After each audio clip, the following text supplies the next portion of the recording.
internet aesthetics. Some good, some bad, some mildly problematic. I have quite the history.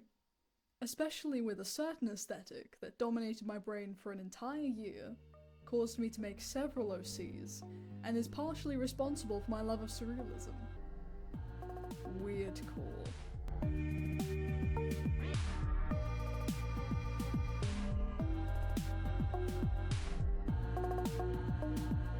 Sup freaks, it's me, ya boy. So, in case you weren't aware, weirdcore is an internet aesthetic that is wildly unique to any other in my opinion. While other aesthetics inspire mood boards and outfits, none have really created what I consider to be an entire community surrounding it quite like weirdcore has.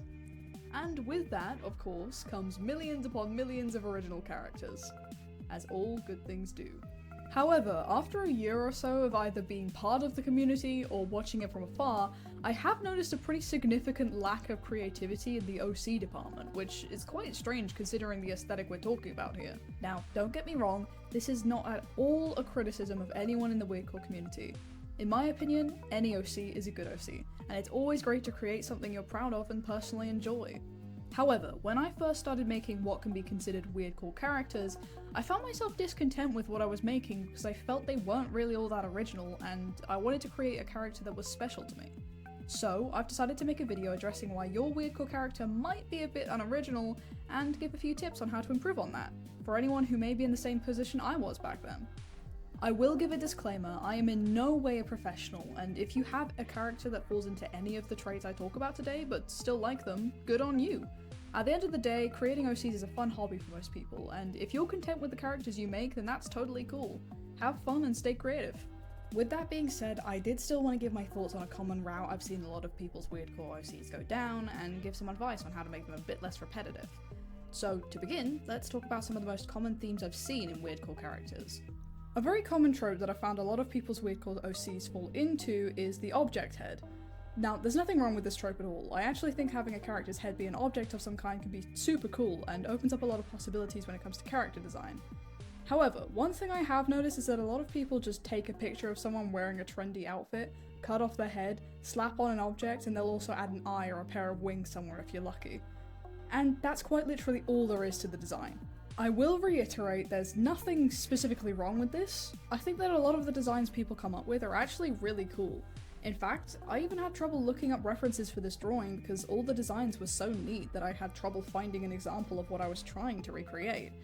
But in the case of trying to make your original character stand out more, doing this probably won't do you any favours.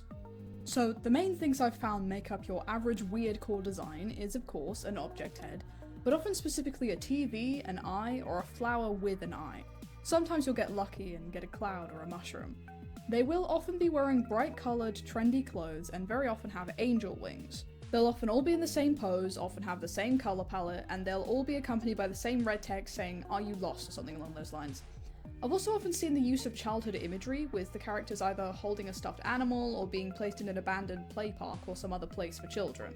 These designs often end up looking really cluttered and inconsistent, which is cool if that's what you're going for, but a lot of the time I think it's mostly a product of the creator trying to shove as many different things into the design as possible to make it more weirdcore. And yet they can still come off as very tame, mostly due to the fact that the same designs have been so overdone over and over.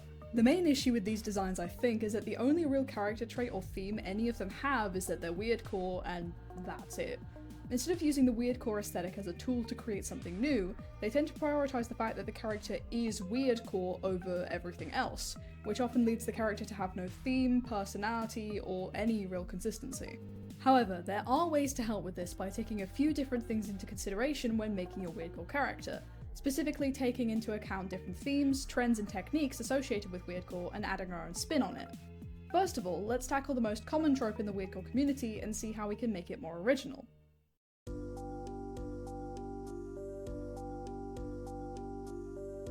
By far the most common trope in the weirdcore community is the object head. Everyone and their mama is making characters with household items, food items, or even literal elements as their head. However, with this being the most common trope in the weirdcore community, it has also become the most rehashed and tame. As I mentioned before, a lot of the time the same objects are used over and over for different characters, mostly either being a TV, an eye, or a flower, But I think the main issue with this trope isn't the fact that they're the same objects. What the hell just happened to me? But I think the main issue with the trope isn't the fact that the same objects are used so frequently, it's mostly the fact that no one ever adds their own spin on them or does anything new.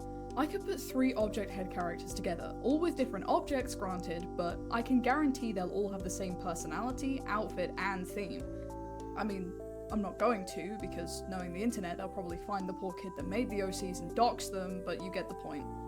I think that the best way to make a good object head character is to have the object they are represent their theme, personality, or just anything about them. So that's exactly what I tried to do in these examples. For the objects, I chose a pop-up ad, a pie, and a cardboard box. I wanted to reflect my earlier points in each of the designs here, so I had the first design's object reflect its job, the second reflect its hobby, and the third reflect its personality. I decided to make the pop-up ad a kind of in-your-face, sleazy salesman. I had him wearing a suit to try and reflect that outgoing, overly confident aura in his design. But I also added a few patches on it because I also wanted to get across that desperation and maybe imply that he just hasn't really gotten a good sale in a while. For the pie, I wanted to give her the vibe of a baker that lives off in the cottage somewhere. Her design was heavily inspired by a TikToker that goes by the name Vegan Pastry Chef, who makes very interesting content, mostly of them making lovely little pies. And occasionally torturing and eating them, but we won't get into all that. Highly recommend going and checking out their content, by the way. Their stuff is surprisingly soothing. I had her wear a lovely flannel dress with an apron, and also had her holding a tray of pastries. And yes, the disturbing implications of her being a pie who bakes and eats other pastries was in fact intentional. In case it wasn't clear, weirdcore is actually intended to be a horror aesthetic, so I'd say it's on brand. And for the cardboard box, I decided to make them look like they'd been dragged through a paper shredder. I had them looking very timid and insecure because I thought it would be interesting to not make it entirely clear whether the box is their head or covering it, which also adds to the mystery of what the hell they're hiding under there. I tried to give each of them a distinct style and colour palette, all reflecting their object. I leaned away from bright colours for most of them, but for the pop-up ad I thought it would be cool if he was coloured similar to the Windows background screen, so I did end up including bright colours in his design. For the pie, however, I wanted to go for a warmer colour palette, mostly consisting of pinks and reds, and for the cardboard box I made the palette much more desaturated and grey looking.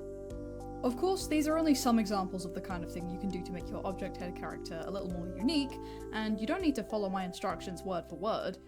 But since we've finished with this subject, let's move on to a different and much less commonly used trope that can be linked to the weirdcore aesthetic.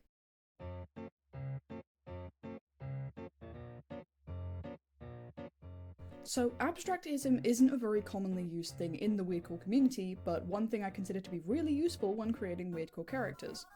Abstractism and surrealism are kind of the parents of the weirdcore aesthetic as a whole, and I think we should be taking advantage of this a lot more than we do, especially when it comes to taking inspiration from abstract artists like Pablo Picasso for example, and using them to create a unique looking weirdcore character.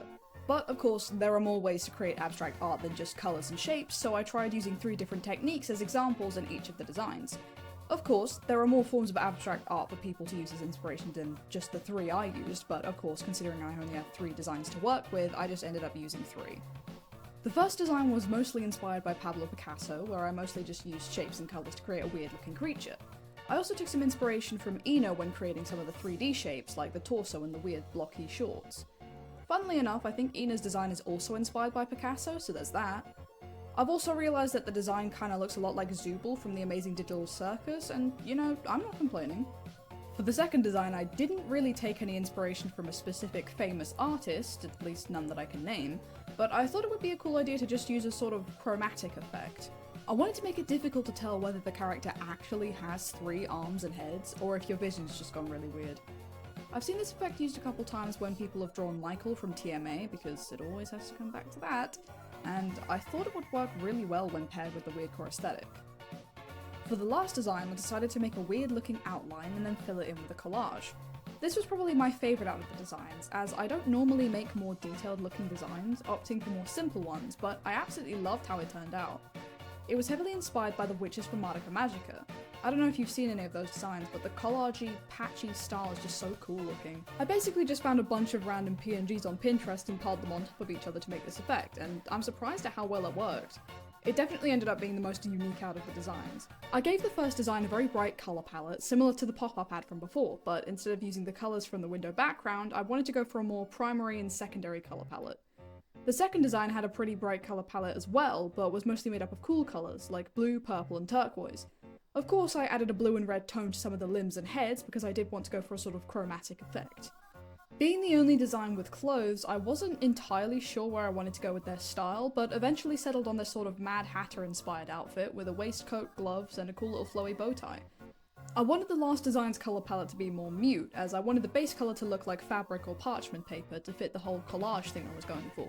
I also tried experimenting with different filters for them. I left the last design as it was, as I thought it looked cool enough, but I added a chromatic filter to the second design just to further drive the theme, and with the first design I added a kind of pixely rendered filter, as I kind of wanted them to look like they belong in a retro game. And with those designs complete, I think it's time to move on to the next, and my final point for this video. Oh, I'm such a fool! I'm such a fool!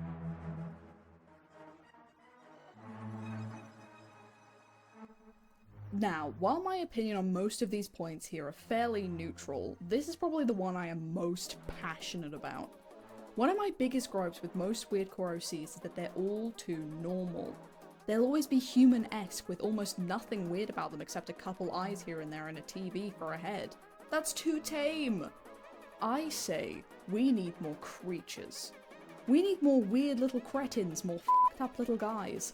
We need monsters, legends, deities. Aren't you tired of making human weirdcore characters?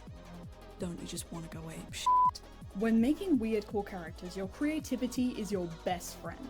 Almost every idea is a good idea, because your character doesn't have to make sense. In fact, it's better if it doesn't. When making creatures, you aren't limited to making your anatomy believable or your features look human. You aren't even limited to drawing clothes. Reach into the deepest depths of your creativity and produce the most deranged, messed up, weird little cretin you can think of. If there's one thing I can recommend actually being consistent with when making weirdcore characters, it would be using horror elements in your design. As I mentioned earlier, weirdcore is a horror aesthetic, so sticking to that at least is probably a good idea, even if your OC isn't necessarily meant to be creepy. I found that childlike imagery is very commonly used throughout the weirdcore community, which I think has a lot of potential when making your character creepy. It's just a case of making it the right kind of creepy. I tried incorporating childlike imagery into each of the designs to drive that point across, but incorporating them differently in each of them. For the first, I used mixing childlike imagery with disturbing imagery by having this weird meat demon wear a pink party hat and bow. In the second one, I made the little creature kind of look like a child playing dress up as a king, and I also made it look like one of those cloth puppets you'd find at fairs. And for the last one, I made a sort of childish doodle of a sun into a literal deity, because why the hell not? I made all of their colour palettes generally different, the first being a bunch of pinks and reds, the seconds being generally reds, purples and golds, because I wanted to lean into that king aspect of its design, and those colours generally represent royalty, and the last being yellows and oranges to match the sun theme I was going for. And yeah, that's pretty much everything I had to say. Obviously there are more ways to make your weirdcore character unique, but this video is long enough as it is, and I'm tired. And there we have it. I hope these tips were able to help someone out at least a little bit, as this kind of video definitely would have helped me a few years back. If it didn't, then sorry man. Thanks for sticking around anyway. If you want to find the finished designs anywhere, may I introduce you to my Tumblr? Link in the description if you're interested. And yeah, thank you for watching, and I'll see you all next time. Bye!